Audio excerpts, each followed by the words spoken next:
Hi there, Mark here. Passwords, we all got them, we all need them. But with all the stories in the news today about celebrities and ordinary people and businesses getting hacked, well, how are the hackers getting in, and more importantly, how do you know if your password's really secure enough to keep the bad guys out? Well, let's talk about that. It's estimated that the average person has between 50 and 70 accounts that require some form of PIN or password authentication. And these could be sites like eBay, Amazon, social networks, your work, financial accounts, personal email, or just entertainment. As you can probably imagine, some of these should have stronger password protection than others. You've probably already heard the standard advice for choosing a good password. It should be at least 8 characters in length. It should have a mixture of upper and lowercase letters. Some special characters and numbers thrown in would be nice. And that kind of gives you a strong password, or so they say. So if you follow these rules, a password like ampersand secret1 would be considered a strong password. But is it always going to be strong enough to keep out a determined hacker? A lot depends on who is attacking you, which accounts they're going after, and what kind of damage they could do if they got in. Now, if it's a password to your Netflix account, then maybe it's not such a big deal because you're not really exposing banking information or personal stuff. But if it was to your bank account, on the other hand, well, that would be a pretty big problem. So how would someone get your password anyway? Well, there are a number of ways you could be vulnerable and not even know it. But if you understand a little bit more about how your accounts can be attacked, then you can be better prepared to protect yourself. So that's what we're going to do now. So how do hackers get your password? Well, let's go over some ways your password can get exposed so we can come up with a good protection scheme. The easiest way for somebody to get your password is they simply ask you for it and you give it to them. Now, this might seem obvious, but there's probably a time that you do that. You probably share that Netflix account with the family so everybody knows its password. And you might have friends come over and need access to your Wi-Fi, so you share that password there. Generally, these things are not a big deal because you're not exposing money or personal information.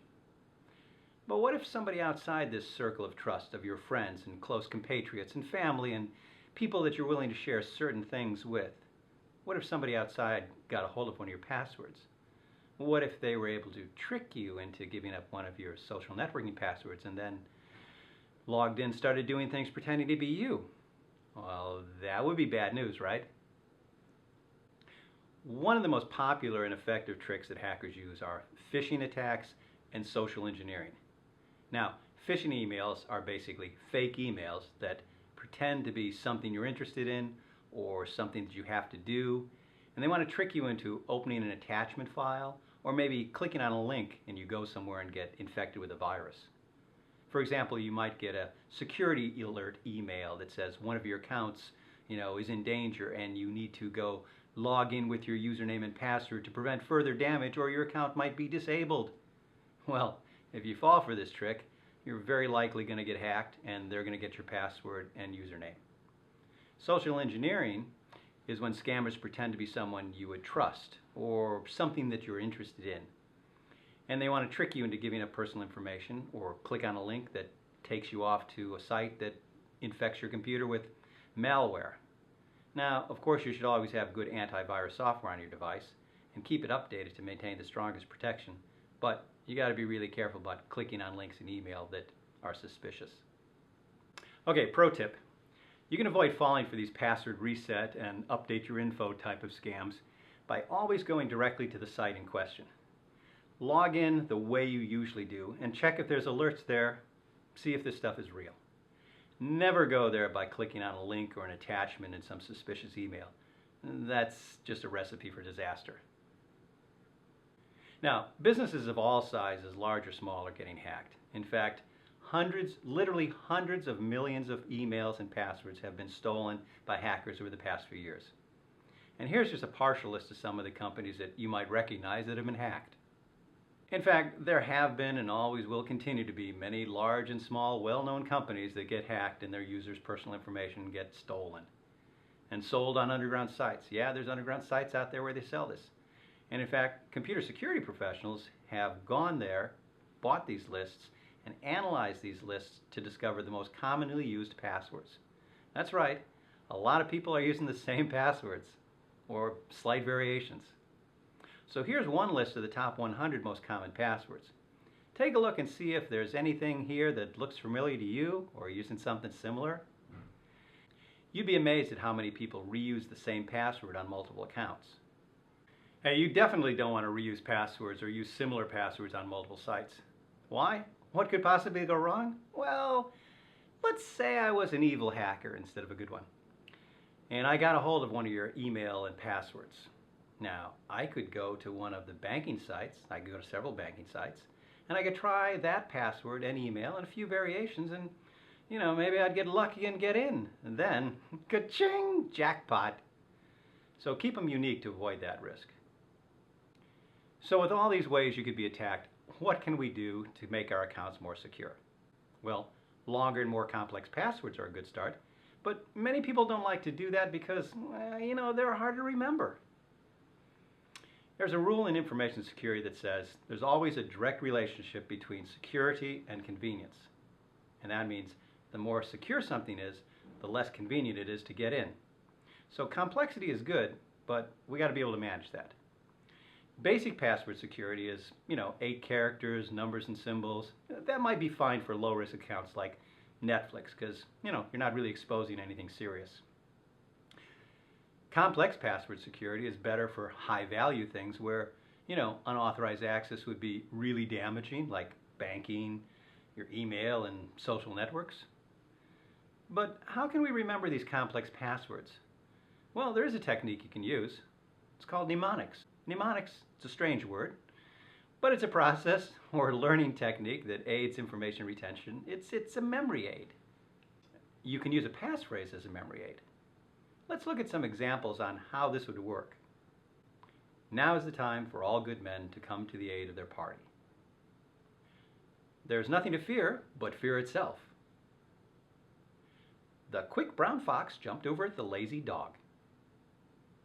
Let's use the last one for an example. This phrase could be used as a memory aid to help remember your password. Here's an 8-character password that looks completely random and doesn't contain any words you could find in a dictionary. The quick brown fox jumped over the lazy dog could be transposed into TQBFJOTLD. Now that's pretty random, but yet you can remember it easily using the quick brown fox jumped over the lazy dog. Add a few numbers, you're good to go. Now for longer and stronger passphrase example, here's an 18-character password. Mary had a little lamb, and you could encode that like this. By using a passphrase and substituting some numbers and special characters, you can have a very strong password along with an easy way to remember it. But even with mnemonics and good passphrases for your most important accounts, it might be difficult to remember everyone for every account, particularly the ones you don't use so often. And while it's popular, keeping passwords on Post-it notes, well, that can get out of hand. I mean, it can really get out of control. Well, there must be a better way, and there is. Introducing password management software. Password management program, or app, allows you to store all of your passwords in an encrypted, secured application. And that application can recall usernames, account passwords, and you get those back when you need them. In fact, it automatically can insert those when you're logging in. Now, there's several good ones out there to choose from. Here are a few of the popular ones. Without endorsing anyone in particular, these are some things you can look at to see how they might fit for your needs. Oh, word to the wise. Make sure that the password or passphrase on your password management software is really strong because, that's where the gold is. That's where all your secrets are. And you don't want somebody to get in and guess that. And also, if you forget it, there's no password recovery for that software, so you'd have to reset all the passwords you couldn't remember, and that'd be kind of a pain in the butt. So, always remember to make a printed copy of that password, hide it in a safe place, keep it as a backup, maybe where you keep your backups, and just in case you forget it.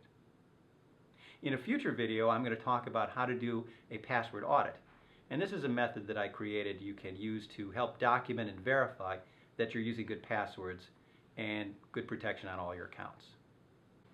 Okay, so far so good. We got some ideas here on how to make things better, but is there anything better than just using a password to secure your account?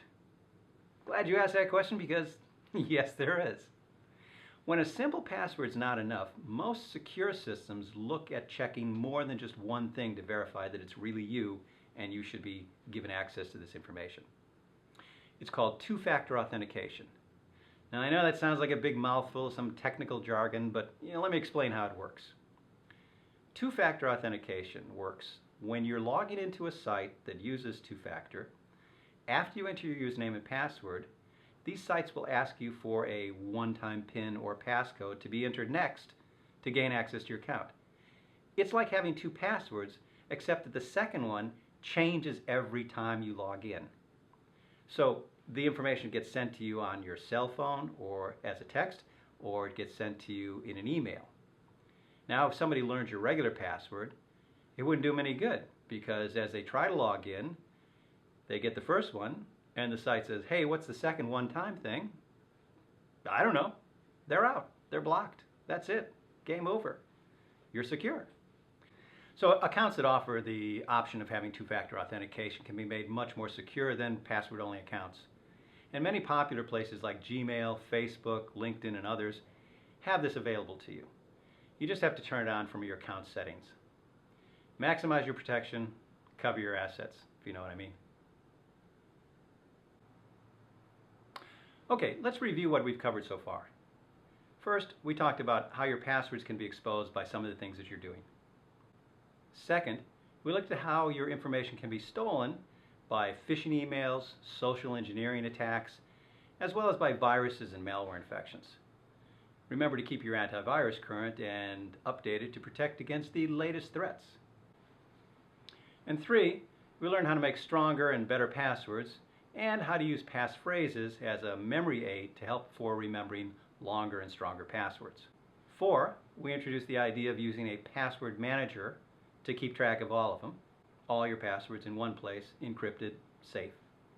And 5, we discussed what two-factor authentication is and why you should be using it wherever you can to maximize your account security. Finally, I want to leave you with this final thought. Security is not a product, it's a process. You don't just buy something and plug it in and expect to be secure. That's the end of it. You're done. No. Good security combines the right products with good habits and practices to protect the things you value the most. Good security products plus good security habits equals better security overall. So, if you take some time to set things up properly, you follow these methods, you keep vigilant to email scams and social engineering tricks so you don't fall for those, you are going to greatly increase your ability to be safe and secure in all of your online activities. And that would be righteous. So if you think this video was helpful, then smash that like button. And if you've got friends you think would benefit from this, share it with all of them. And share it with strangers. Just share it. And please subscribe so you can know more and be more smart and aware. As always, thanks for watching. See you next time.